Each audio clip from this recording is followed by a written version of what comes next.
challenges did you experience in that quote-unquote job or in that career, and how did you overcome that?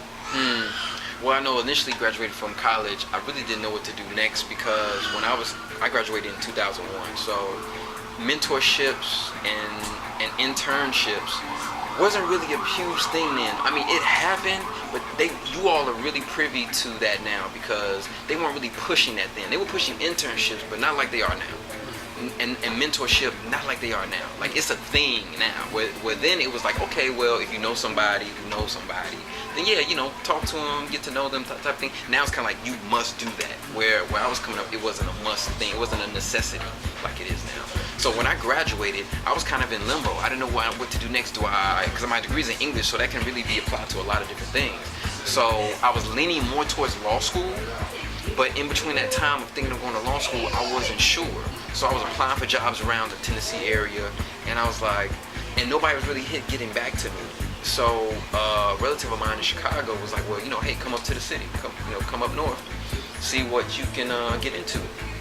More opportunity up here. I said, I'll try it. If anything, I could come back home. I could come back to Nashville, and I did that, and it worked out best for me. I ended up getting into teaching, which I didn't expect, but it started a lifelong career. Now I'm 15 years in the game, 15 years in the game, and I love it. Fantastic. Were there any challenges that you faced with that, or no? Because I think teaching, would you say teaching is your passion, or Definitely. Teaching and learning. The best teachers are avid students, and I'm an avid student. Okay.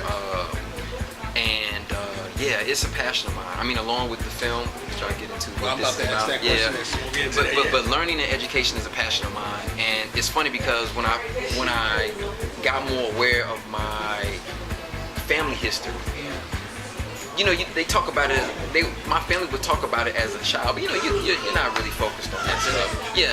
So when I started getting old, I started really listening more in depth to a lot of the stories they're telling me, and find out about different family members, and I found out a lot of my family members were educators. A lot of them were educators. A lot of them dealt with like community, firemen, policemen, and also entrepreneurs. My great grandmother owned a market down in Canton, Mississippi. One of the few black-owned markets in that area. And she was a woman. She ran it. She didn't take no mess. So, like, coming from that history, that lineage, it makes sense that I became an educator. It's like it's in the religion. So did you need Ancestry.com to find that? No, I didn't need Ancestry.com. I had my older family members. Okay. And that's another thing that we have to really honor and cherish, man, as older family members, man, because they have so much history to pass down. And once they pass away, which I've had a few matriarchs in my family on my mother's side pass away in the last 3 to 4 years that had so much information on the family history that is now gone. It's done. Like, unless they pass it down to somebody else, we will never recover that. So I am trying to start something personal with my family and recording that information, whether it be through film or whether it be on audio, so that we can pass it down from generation to generation.